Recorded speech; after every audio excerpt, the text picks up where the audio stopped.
Hello అండి. అందరికీ నమస్తే. ప్రస్తుతం మాతో పాటు సీనియర్ జర్నలిస్ట్ కిరణ్ గారున్నారు. ఆయనతో మాట్లాడదాం. నమస్తే సార్. నమస్తే అమ్మా. సార్ జనసేన అని తీసుకోవాలి. ఎందుకంటే జనసేన సైనిక్స్ గాని, కార్యకర్తలు గాని ఎవ్వరైనా ఈ మధ్య చాలా వివాదాల్లో చిక్కుకుంటున్నారు. ముఖ్యంగా మనం జానీ మాస్టర్‌ని చూసాం. ఇప్పుడు కిరణ్ రాయల్ చాలా సెన్సేషన్ అయిపోయింది. ఏ సోషల్ మీడియా ఓపెన్ చేసినా కిరణ్ రాయల్ ఆయన ఆడియో లీక్స్ అని చెప్పేసి వస్తుంది. అసలు దీనంతటిని ఎలా చూడొచ్చంటారు సార్? అంటే సహజంగా ఇందులో పార్టీలని కాదు, వ్యక్తులు రకరకాల వ్యక్తులుంటారు. ఒక పార్టీకి ఉదాహరణకు మనకు వైసీపీలో చూసుకున్నాము, తెలుగుదేశంలో చూసుకున్నాము, జనసేనలో చూసుకున్నాము అనుకోండి. ఇలాంటి వ్యక్తులు ఎక్కడ ఎక్కువ మంది ఉంటారంటే వైసీపీలో ఉంటారు. సహజంగా మనకు తెలిసిన పరిణామం. ఒక అంబటి రాంబాబు, తర్వాత గంట, అరగంట, తర్వాత ఆయన ఎవరు దువ్వాడ. దువ్వాడ శ్రీనివాసు, అవంతి శ్రీనివాసు, రైట్. వీళ్ళతో పాటుగా బూతులు మాట్లాడే వాళ్ళ నాయకులు వీళ్ళందరూ ఎక్కువ. అందుకే వైసీపీకి ఒక రకంగా చెప్పాలంటే వైసీపీకి ఒక బ్యాడ్ కండక్ట్ వచ్చింది. క్యారెక్టర్ ఉంటది. ప్రతి పార్టీకి ఒక క్యారెక్టర్ ఉంటది. ఆ పార్టీకి వైసీపీ పార్టీ అనంగానే ఒక బ్యాడ్ క్యారెక్టర్ గుర్తొస్తుంటది. వాళ్ళ అధినేత ఏమో 43,000 కోట్ల రూపాయల అవినీతి ఆరోపణలున్నాయి వాళ్ళ అధినేత మీద. అలాగే ఆయన జైలుకెళ్ళొచ్చాడు. A1, A2లు ఇక్కడ A1, A2లే ఇక్కడ ప్రధానంగా ఈ రాష్ట్రాల్లో కూడా ఉన్నారు. విజయసాయి మొన్నటి వరకు ఆయనతో పాటు విజయసాయి నెంబర్ 2గా ఉన్నాడుగా, ఎంత కాదన్నా. సో జైల్లోనూ వాళ్ళు A1, A2లు, రాజకీయాలను A1, A2. వాళ్ళ కింద ఉన్న వాళ్ళు కూడా అలాగే మాట. సో ఒక పార్టీకి ఒక క్యారెక్టర్ ఉంటుంది. ఆ క్యారెక్టర్ మనం తెలుగుదేశం పార్టీ చూసుకున్నాం అనుకోండి. తెలుగుదేశం పార్టీలో కొంచెం క్రమశిక్షణ కలిగిన పార్టీగా మనం చూడొచ్చు తెలుగుదేశం పార్టీ. కానీ క్రమశిక్షణ కలిగిన పార్టీగా చూడొచ్చే కానీ తెలుగుదేశం పార్టీలో కూడా అవినీతి ఆరోపణలు లేని వాళ్ళు ఉన్నారా అంటే ఉన్నారు. అందులో కూడా ఉన్నారు. అది కూడా ఒక ట్రెడిషనల్ పార్టీ. జనసేన పార్టీకి వచ్చేటప్పటికే అటు అవినీతి ఆరోపణలు లేవు, ఇలాంటి ఘటనలు లైంగిక ఆరోపణలు ఇలాంటివి కూడా లేవు. ఒక స్వచ్ఛమైన పార్టీగా జనసేన పార్టీ ఉంది. కాబట్టి 1-2 ఆరోపణలు వచ్చినా చాలా గొప్ప పెద్దగా అవునా జనసేన పార్టీలో కూడా ఇలా జరిగిందా అని అనిపిస్తుంది. జానీ మాస్టర్ మీద ఆరోపణ వచ్చింది. జానీ మాస్టర్ మీద ఆరోపణ రాగానే ఏం చేశారు, జానీ మాస్టర్ని పార్టీ నుంచి సస్పెండ్ చేశారు. పార్టీ వ్యవహారాలకు దూరంగా ఉండండి తేలేంత వరకు అని చెప్పారు. సో ఇప్పుడు మళ్ళీ కొత్తగా కిరణ్ రాయల్ వ్యవహారం తెర మీదకి వచ్చింది.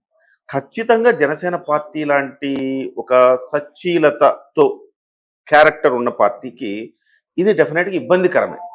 ఇబ్బంది లేదని మనం చెప్పకూడదు, ఇబ్బందికరమే. కాకపోతే ఇది వ్యక్తిగతమైన అంశంగా కూడా చూడాలి కదా మనం. వ్యక్తిగతమైన అంశం. కిరణ్ రాయల్ మీద ఆరోపణలు వస్తున్నాయి. లక్ష్మి అనే ఒక మహిళ తనతో వాళ్ళిద్దరికి మధ్య ఒక ఇల్లీగల్ కాంటాక్ట్ ఉన్నట్టుగా ఆ సంభాషణలో ఎస్టాబ్లిష్ అయింది. 1,20,00,000 రూపాయలు ఇచ్చాను అని ఆమె చెబుతోంది. సో ఈ రకమైన సంభాషణ ఆమె నా మరణానికి కారణం కిరణ్ రాయల్ అని చెప్పి ఆత్మహత్యా ప్రయత్నం చేసింది. హాస్పిటల్ నుంచి మళ్ళీ ఒక వీడియో రిలీజ్ చేసింది. ఇవన్నీ చూస్తే మనకేమనిపిస్తుంది అంటే, ఒక కోణంలో చూస్తే కిరణ్ రాయల్ అయ్యో కిరణ్ రాయల్ 1,20,00,000 రూపాయలు నమ్మించి ఆ అమ్మాయితో సంబంధం పెట్టుకొని 1,20,00,000 రూపాయలు అమ్మాయి దగ్గర నుంచి తీసుకొని ఇప్పుడు ఆ అమ్మాయిని వదిలేసి మరొక అమ్మాయి వెంట పడుతూ ఈ డబ్బులు కూడా ఇవ్వకుండా ఇలా ఇబ్బంది పెట్టాడు అనేది ఓవరాల్ గా ఆ అమ్మాయి వెర్షన్. ఇటువైపు కిరణ్ రాయల్ కూడా మళ్ళీ ప్రెస్ మీట్ పెట్టాడు. కిరణ్ రాయల్ వెర్షన్ ఏంటి, ఆ అమ్మాయి సాధారణమైన అమ్మాయి కాదు, ఆ అమ్మాయి మీద జైపూర్లో ఆరోపణ, విశాఖపట్నంలో, బెంగళూరులో కేసులు ఉన్నాయి. జైపూర్ పోలీసులు ఆల్రెడీ తిరుగుతున్నారు. చీటింగ్ కేసెస్ ఉన్నాయి. అలాగే ఈ బెట్టింగ్ యాప్స్ మీద కూడా కేసెస్ ఉన్నాయి ఆ అమ్మాయి మీద. ఆ అమ్మాయి సామాన్యురాలు కాదు. సో ఆ అమ్మాయి నాకు 1,20,00,000 ఇచ్చిందనడానికి దానికి ఏమన్నా ఆధారాలు ఉన్నాయా? లేవు.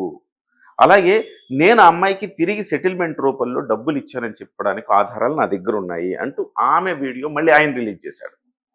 అందులో ఆమె ఏం చెప్పింది, మాకు 2013 నుంచి సంబంధం ఉంది, అంటే పరిచయం ఉంది. సో ఆర్థిక లావాదేవీలు మా మధ్య ఉన్నాయి. ఆర్థిక లావాదేవీలన్నింటినీ కూడా ఇక్కడ మేము పరిష్కరించుకున్నాము. ఓవరాల్గా మా ఇద్దరి మధ్య ఎటువంటి ఇక ఆర్థిక లావాదేవీలకు చోటు లేదు, క్లియర్డ్ అని చెప్పింది.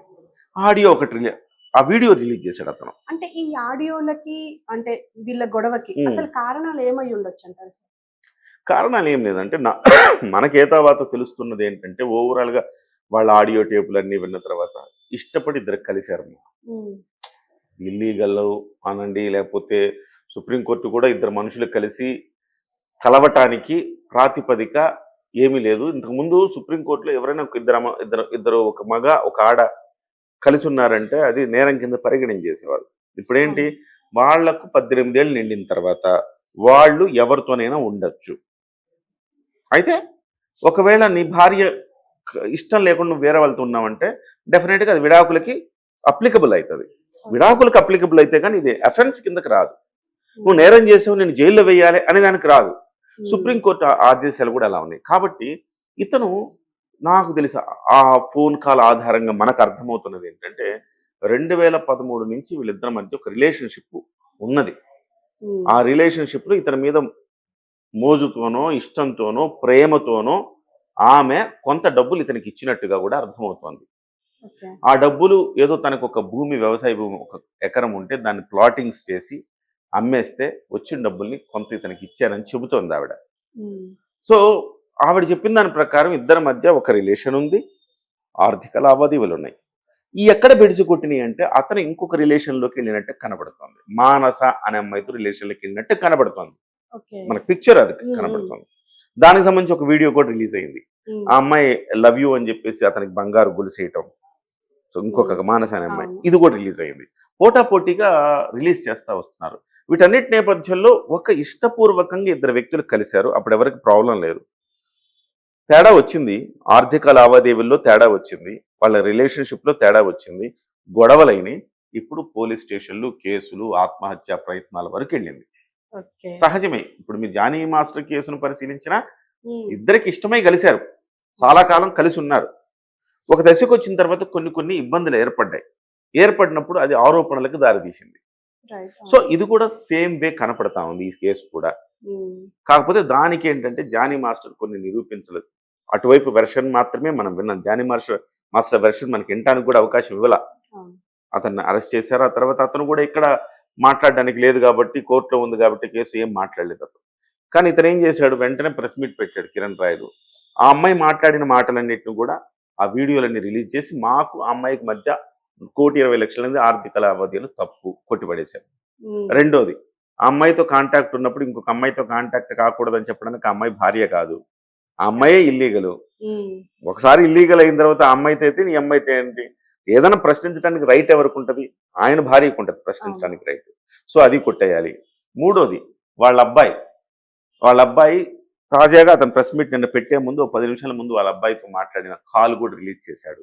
వాళ్ళ అబ్బాయి అంటున్నాడు, మమ్మీ అలా ఎందుకు చేసిందని నాకు తెలియట్లేదు అంకుల్, మీతో మాకైతే సెటిల్మెంట్ అయిపోయింది, మరి మమ్మీ అట్లా ఎందుకు చేసిందో నాకు తెలియట్లేదు. మరి ఇక్కడ సెటిల్మెంట్ అయిపోయింది అని అంటున్నారు, కానీ ఇక్కడ చూస్తే మాత్రం నీ కొడుకులతో పాటు నిన్ను చంపేస్తా అన్నట్టుగా మాట్లాడారు. అది తప్పు. అది ఇప్పుడు ఎంత మీకు సెటిల్మెంట్ అయిపోయింది ఏదైనా ఉండొచ్చు హారిక, ఇట్లా నేను చంపేస్తాను, 3 శవాలు లేస్తాయి, నిన్ను చంపేస్తా, నీ కొడుకుని చంపేస్తా, ఇలాంటి మాటలు తప్పు.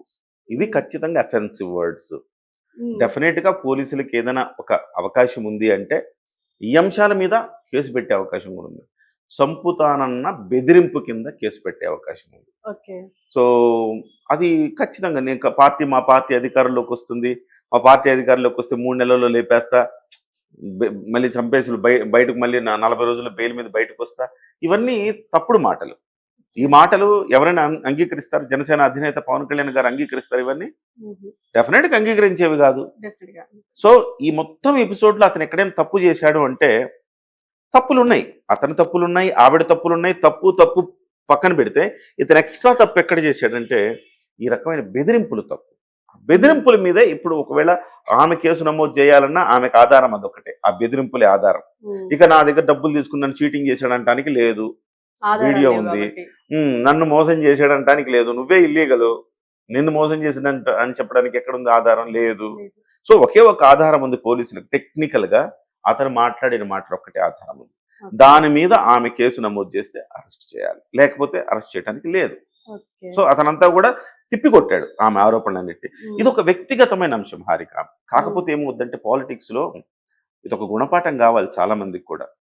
పాలిటిక్స్ లో ఉన్నప్పుడు, ఒక సెలబ్ హోదా ఉన్నప్పుడు సహజంగా చాలా ఒళ్ళ దగ్గర పెట్టుకుని ఉండాలి. ఏదైనా ఇష్యూస్ వచ్చినా సార్ట్అవుట్ చేసుకోగలగాల. చేసుకోకుండా బజారున పడే పరిస్థితి వస్తే పొలిటికల్ కెరీర్ కిల్ అయిపోతుంది. ఉమ్, ఇవాళ ఒక్క ఛానల్ కాదు, వందల యూట్యూబ్ ఛానళ్ళు ఉన్నాయి. వాటన్నిటికీ మ్యాథ్ ఇచ్చినట్టే నువ్వు ఆ, కదా. definitely. ఇప్పటికే ఎన్నో సో వస్తూనే ఉన్నాయి. సో ఆ రకంగా చూస్తే డెఫినెట్గా అతను ఆ తప్పు చేసినట్టు. బెదిరించడం అనేది తప్పు. డెఫినెట్గా జనసేన ఉమ్. పార్టీ ఏం చేస్తుంది, ఎలాంటి చర్యలు తీసుకుంటుంది అనేది మనం చూడాలి. డెఫినెట్ గా చూడాలి. అండ్ మీరు చెప్పినట్టుగా నిజంగానే ఉమ్. అంటే ఈ కేసు నడవాలి అంటే ఆవిడకి ఈ ఒక్క ఆధారం తప్ప ఇంకేం లేవు, ఎందుకంటే అంత ఇల్లీగల్ కాబట్టి. సో ఎనివే ఏం చేస్తారు అనేది డెఫినెట్ గా చూడాలి. చూద్దాం కానీ సార్. మీకు డౌట్ రావచ్చు, మరి జానీ మాస్టర్ని అయితే సస్పెండ్ చేసింది కదా సార్ పార్టీ. ఇతన్ని కూడా అండ్ ఇతన్ని కూడా తిరుపతిలో కీలక నేత అని చెప్పేసి అంటున్నారు జనసేన నుంచి. మరి అవును. ఈయనని సస్పెండ్ జానీ మాస్టర్ సస్పెండ్ చేసినప్పుడు అంటే వైసీపీ నుంచి కూడా ఇదే ఆరోపణ వస్తుంది. జానీ మాస్టర్ని అయితే సస్పెండ్ చేస్తారు, ఇతన్ని ఎందుకు సస్పెండ్ చేయరు అని. అతనికో న్యాయం ఇతనికో న్యాయం అతనికో న్యాయం అతనికో న్యాయం అని. అయితే దీనికి మనం చూడాల్సింది, జానీ మాస్టర్ మీద ఉన్న అభియోగాలు చాలా తీవ్రమైన అభియోగాలు. పోక్సో చట్టం కింద పెట్టినవి. మైనర్ తీరని బాలిక మీద అత్యాచారం కేసు అది. ఓకే. తీవ్రమైన నేరారోపణ అది. అది బలమైన సెక్షన్లు పెట్టారు. మనం వినటానికి చూడటానికి కూడా మైనర్ మీద అత్యాచారమా అన్నట్టుంటది. కానీ ఇందులో ఇటువైపు చూస్తే ఆమె పెళ్ళయింది, 2 పిల్లలు ఉన్నారు, ఆమెకు తెలియదా? అన్నీ తెలుసు. ఇతనికి పెళ్ళయిందని తెలుసు. సో ఇద్దరు ఇష్టపడి చేసిన ఒక కార్యక్రమం, ఇష్టపడి కలిసి ఉన్నారు. ఇప్పుడు తేడా వచ్చింది. తేడా వచ్చినంత మాత్రాన నువ్వు కరెక్ట్ ఎలా అయిపోతావు? అవ్వవు కదా. అతను తప్పుడోడు, నువ్వు కరెక్ట్ అవ్వవు కదా. సో ఓవరాల్గా ఎక్కడా ఏది నిలబడదు ఇది. ఈవెన్ పార్టీ కూడా చర్య తీసుకోవడానికి వెళ్ళేది వ్యక్తిగత అంశం అది. నీ వ్యక్తిగతంగా నువ్వు ప్రజలకి ఏమన్నా నష్టం చేసావా? ప్రజల్ని నువ్వు మోసం చేసావా? చీటింగ్ చేసావా ప్రజల్ని? కాదు కదా. వ్యక్తిగతంగా నీకు ఇంకొక అమ్మాయికి ముందు ఉన్న సంబంధంలో బెడిసి కొట్టింది. అది మీ వ్యక్తిగతమైన వ్యవహారం. ఆ వ్యవహారాన్ని తీసుకొని పార్టీ సస్పెండ్ చెయ్యాలి అంటే ప్రతి పార్టీలో ప్రతి ఒక్కడికి ఏదో వ్యక్తిగతమైన వ్యవహారం ఉంటానే ఉంటది. అంటే ఇప్పుడు ఇక్కడ కూడా ఇది కూడా చూడొచ్చు కదా. అంటే వ్యక్తిగతంగా నువ్వు సరిగ్గా లేనప్పుడు, నీ కుటుంబంలో నీ కుటుంబమే సరిగ్గా లేనప్పుడు ఇలా ప్రజల్ని ఏం పాలిస్తావు అనే ఒక క్వశ్చన్ అయితే రేజ్ అవుతుంది కదా సార్. అట్లా అనుకుంటే ఉదాహరణకు ఏ పార్టీలో లేవమ్మా? వైసీపీలో షర్మిల ఏం ఆరోపణ చేస్తుంది? నీ మేనల్లుడికి మేనకోడలికి చెందాల్సిన ఆస్తిని నువ్వు కొట్టేశావు, తల్లిని గెంటేశావు, దుర్మార్గుడివి, బాబాయిని చంపిన నిన్ను పక్కన పెట్టుకున్నావని ఆరోపణలు చేస్తుంది. సాక్షాత్తు ముఖ్యమంత్రి మీద ఆరోపణలు అవి. నువ్వే వ్యక్తిగతంగా సరిగ్గా లేనోడు, పార్టీని ఎలా నడుపుతావు అని. సో ఇది వ్యక్తిగతమైన అంశాలు ఇవన్నీ. బట్ ఇప్పుడు ఆయన మాట్లాడే మాటలను విలువలు వలువలు అన్నాడు అనుకోండి, ఆ విలువలు వలువలు లేవు అని చెప్పింది ఆమె. సో అది నైతికతకు సంబంధించిన అంశం. అది జనం డిసైడ్ చేయాలి. జనం ఎట్లా డిసైడ్ చేస్తారు?